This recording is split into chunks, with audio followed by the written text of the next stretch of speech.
The first one presentation is from Pina Totaro.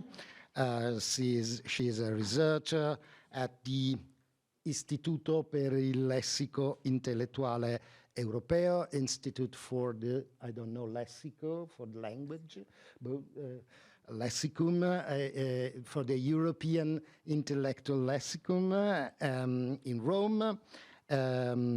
She is a scholar about early modern philosophy and in particular about Spinoza.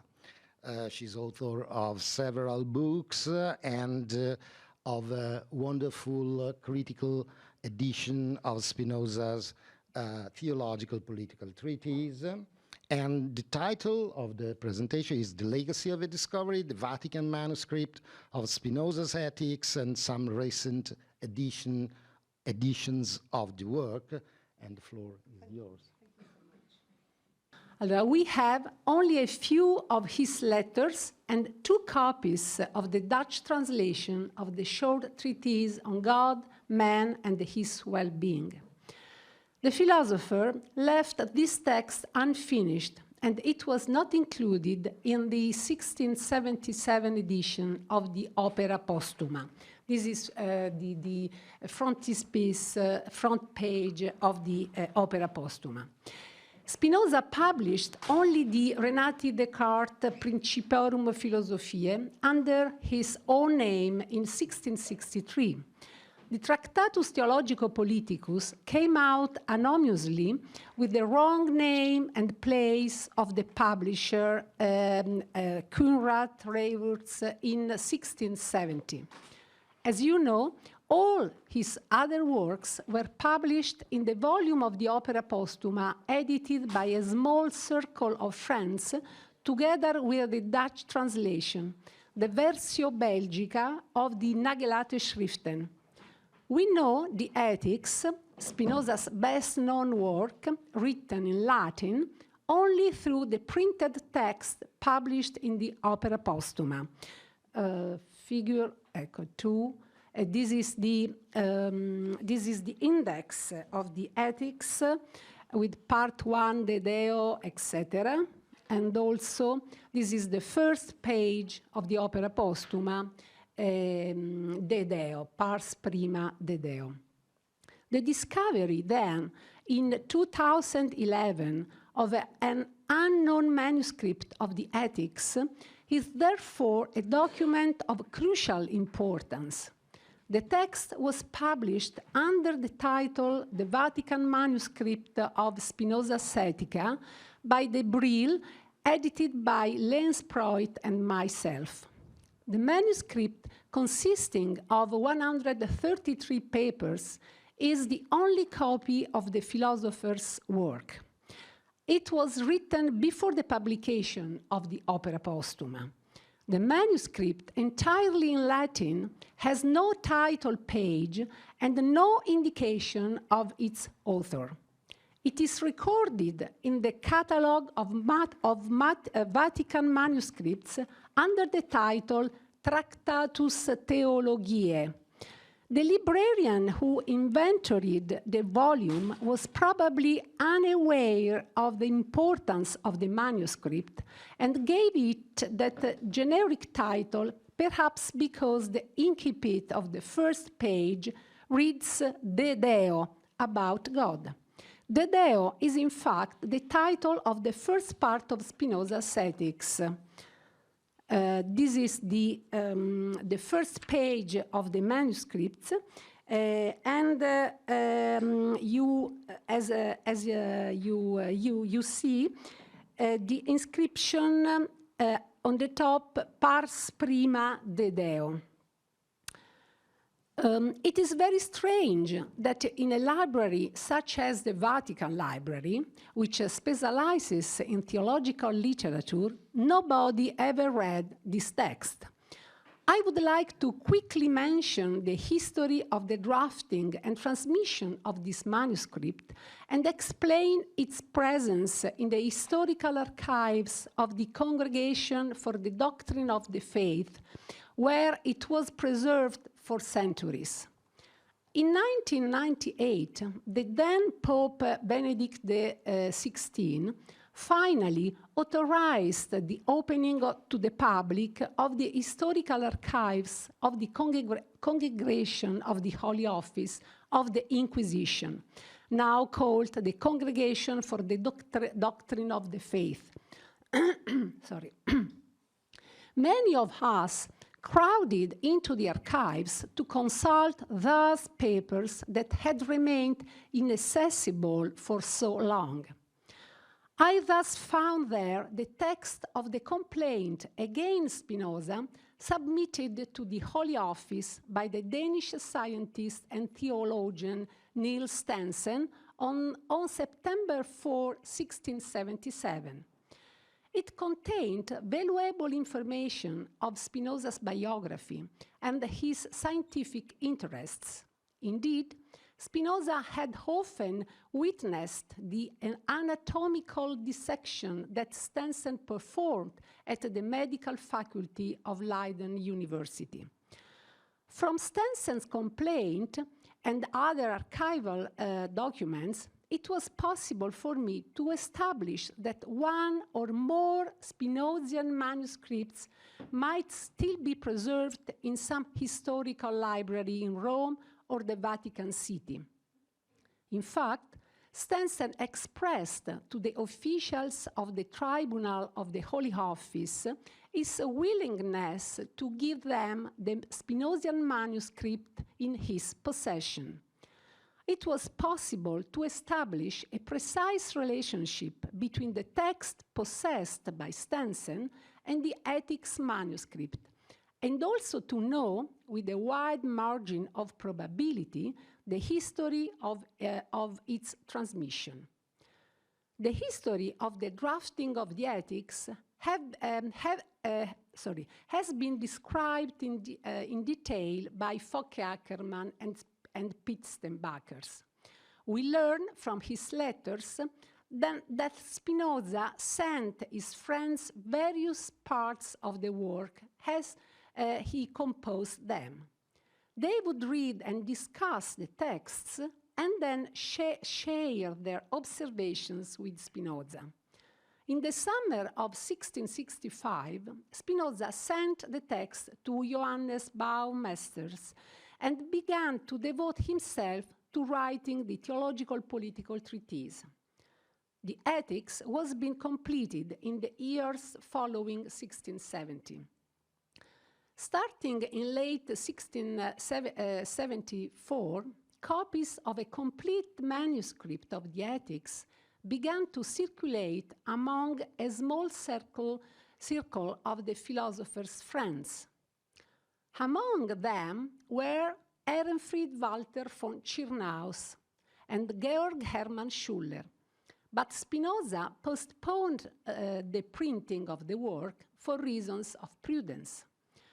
From documents found in the historical Vatican archives, we learn that the manuscript was delivered to the Holy Office by the Danish scientist Niels Stensen during his stay in Rome in September 1677.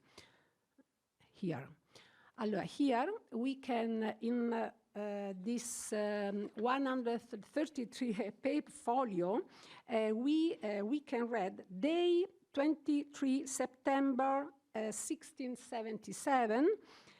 We read that Niels Stensen delivered the manuscript to the Holy Office.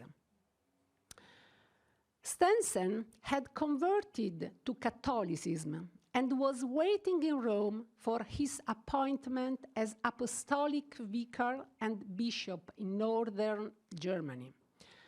Stensen's name is closely linked to the history of the Ethic manuscript, the censorship of Spinoza by the Church of Rome.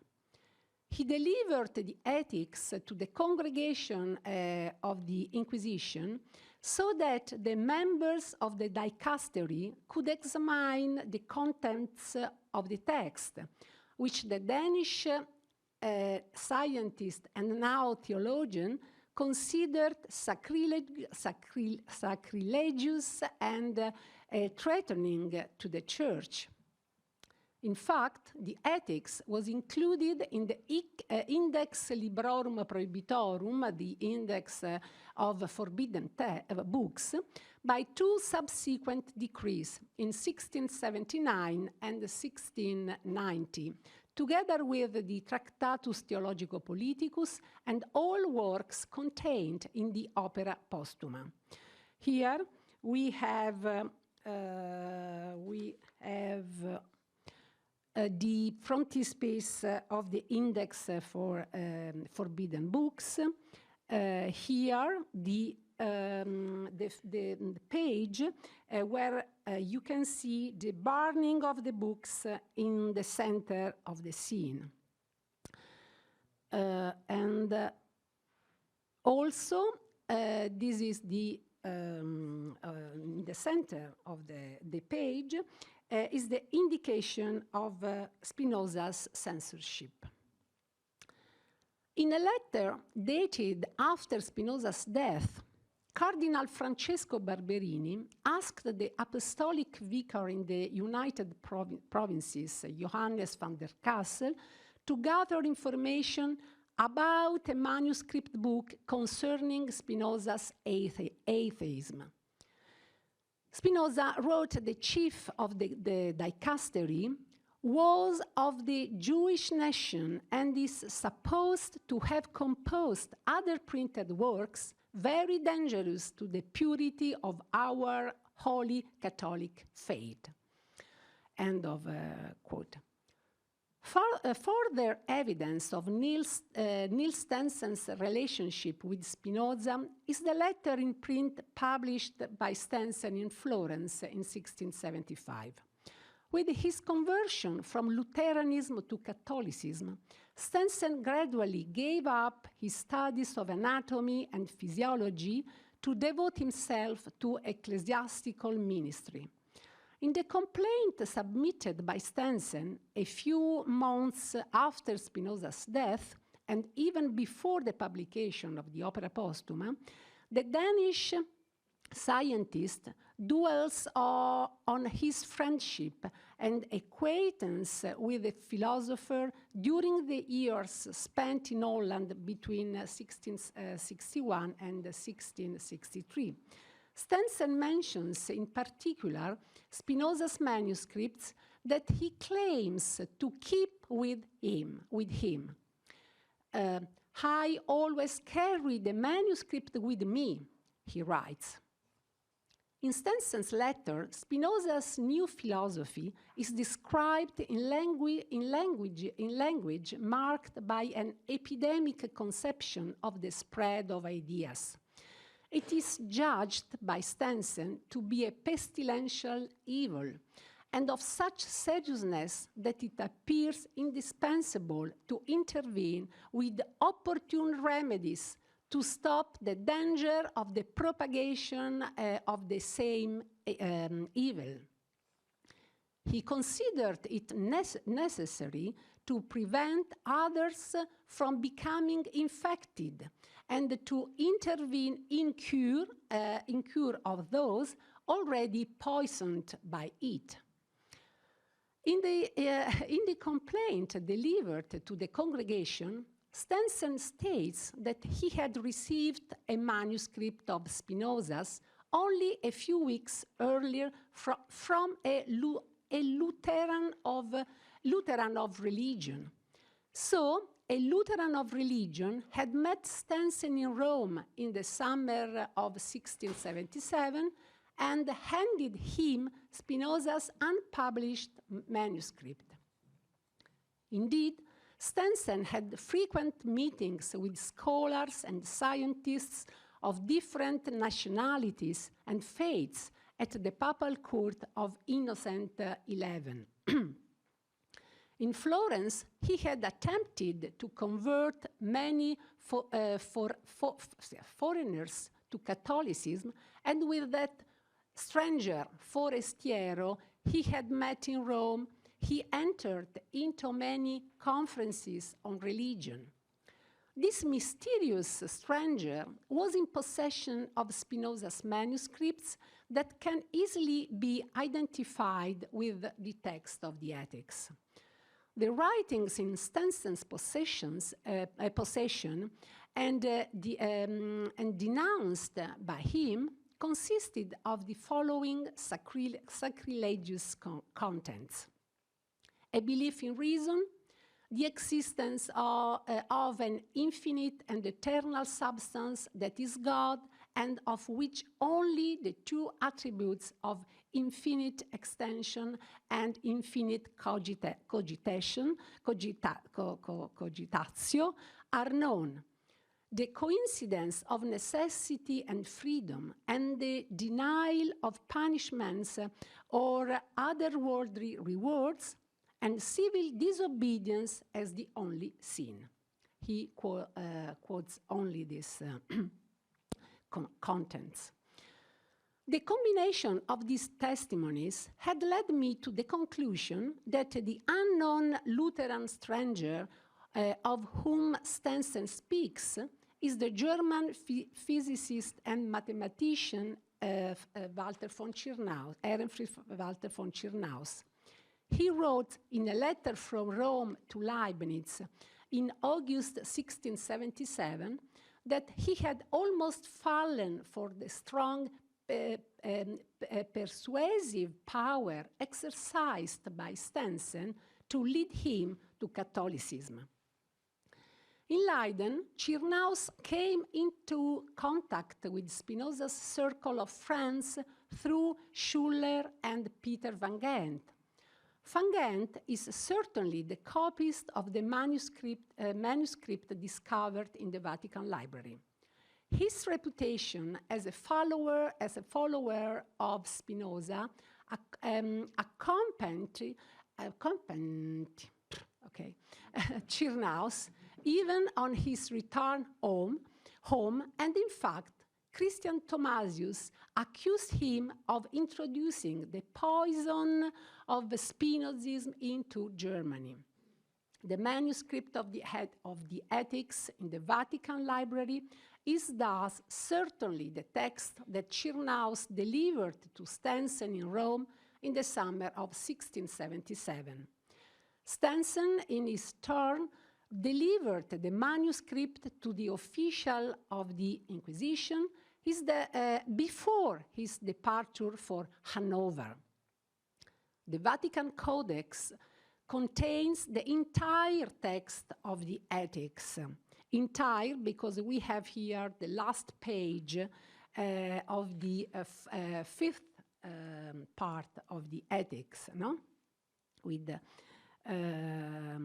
finis partis quinte. And was certainly copied by Peter van Gent for Tschirnaus in the first half of 1675. Tschirnaus took this text with him on his travels by Great Britain, France, Italy, and Malta. From his correspondence with Spinoza, we know that the Tschirnaus studied the text with great care, and he inserted some annotation on the strips of paper in the manuscript. Ecco, this is an example. Why, then, did Tschirnaus part with the precious manuscript after having carefully preserved it for at least 2 years? And why did he hand it over to Stensen? Unfortunately, we have no testimony to this from Tschirnaus, other than Stensen's memoir, and these questions will never be satisfactorily answered. Before now, the only source for the text of Spinoza's Ethics was the Latin edition 1677, printed in the Opera Postuma, and the Dutch translation based not on the printed version, but on lost manuscripts in the Nagelate Schriften. We now finally have access to a manuscript of the Latin text that predates and is independent of the published versions. The first editors of the Opera Postuma corrected some obvious errors, but a comparison of the printed version with the Vatican manuscript also reveals some errors introduced by the editor of the Opera Postuma. After this first edition, there have been several editions of the Ethics in the last two centuries, since the edition by Heinrich Paulus, published in Vienna in 1802-1803. Obviously, every edition of a text is always an artificial text. That is, it is the result of comparisons and subsequent interventions, a combination of the witnesses received, the original text, or thus considered to be of reference. This means that the text of a critical edition is not the text as it has been read or as it has actually circulated, and on which interpreters have worked over the centuries. This discourse concerns not only critical editions, but also the different editions that have taken place over time. In the case of the Ethics, for example, the edition by Paulus, with all its errors and questionable editorial choices, is nevertheless the edition in which the Ethics was read by Fichte, Schelling, Hegel, and Schopenhauer.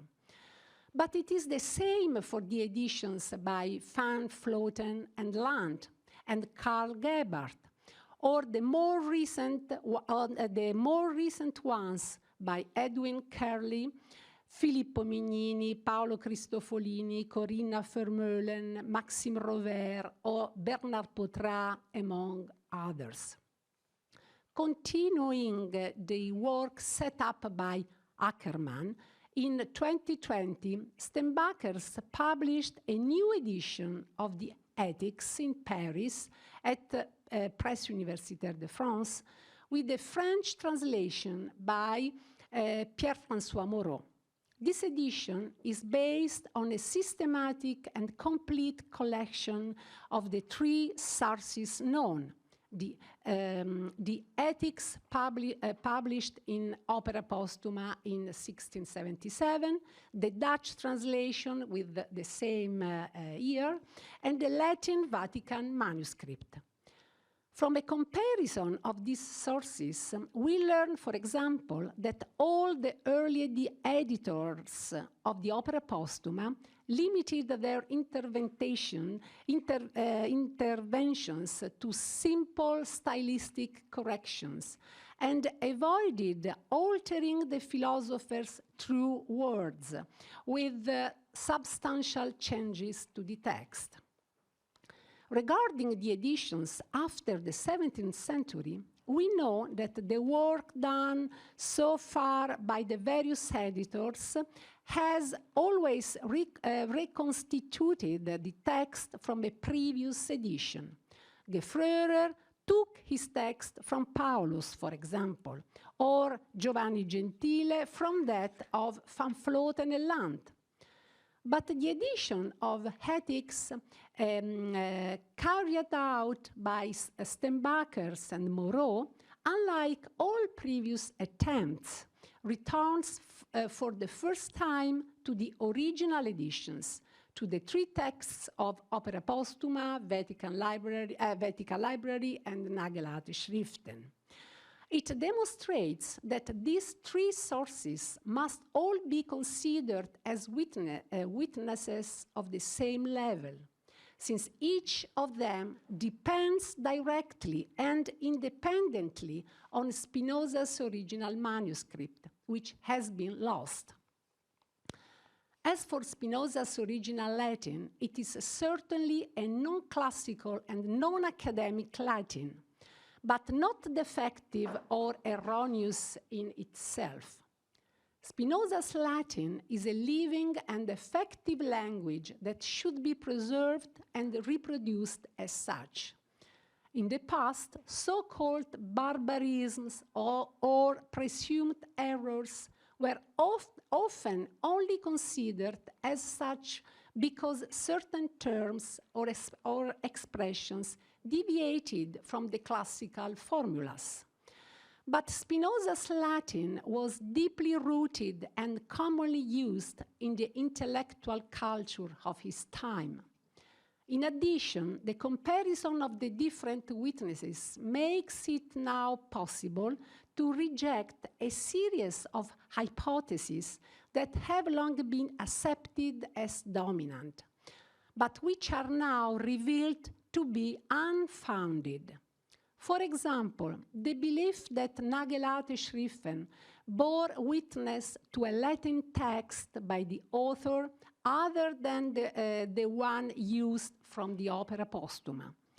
Another long-held assumption, which is now outdated, is that Spinoza wrote several different manuscripts of the Ethics. In other words, Land, Leopold, and Gebhardt were convinced that Opera Postuma and Nagelate Schriften had documented different versions in the development of the Ethics. According to this hypothesis, the Latin terms that appear in the margins of Nagelate Schriften would come from a Latin original, which would therefore testify to variations in the author's language. The comparison of the three sources now available and the reconstruction of their textual history allow us to conclude that between the beginning of 1675, that is the time when the Vatican manuscript was probably copied from Spinoza's original, and the philosopher's death in February 1677, no changes were made to the text by the author, nor was there any real revision or rewriting of the Ethics. This means that the hypothesis put forward by Gebhardt, according to which Spinoza continued to rework and constantly wait for his texts to be rewritten in his last years, can now be ruled out. I have time to read, okay? Consequently, we must also abandon the theory that in order to define the text of the Ethics, it is necessary to take into account all the insertions and additions of the Nagelate Schriften, as Karl Gebhardt did, in particular with regard to the establishment of the text of the parts 1 and 2 of the work. All this is to underline the numerous historical, critical, and linguistic indications that follow from comparing different editions and that contribute greatly to focusing or reconstructing sources, the editorial history and content of the text. There are, for example, some macroscopic variants in the text of Spinoza's Ethics, which were introduced by 19th century authors and then taken up in every subsequent edition up to the present day. A truly interesting case was identified by Paolo Cristofolini in his Italian edition of the Ethics. It is the last scholium of the second part, in which a puer, a child, who imagines a horse, is mentioned. Concipiamus puerum equum imaginantem. Comparing other passages in which there is also talk of horses, but of horses with wings, In 1896, the Dutch translator William Meyer thought it was a misprint and changed the passage to read Concipiamus puerum ecum alatum imaginantem. The addition of wings to that horse, which are not found in the Editio Princeps and in the Dutch version, was later accepted by Jan Hendrik Leopold, but Charles Happun, and various translators in the different languages, finally by Gebhardt, and then taken up by all without hesitation. However, both the posthumous edition and the Vatican manuscript demonstrate unequivocally that the horse Spinoza speaks of has no wings and that it must be put back on its legs. Thank you so much.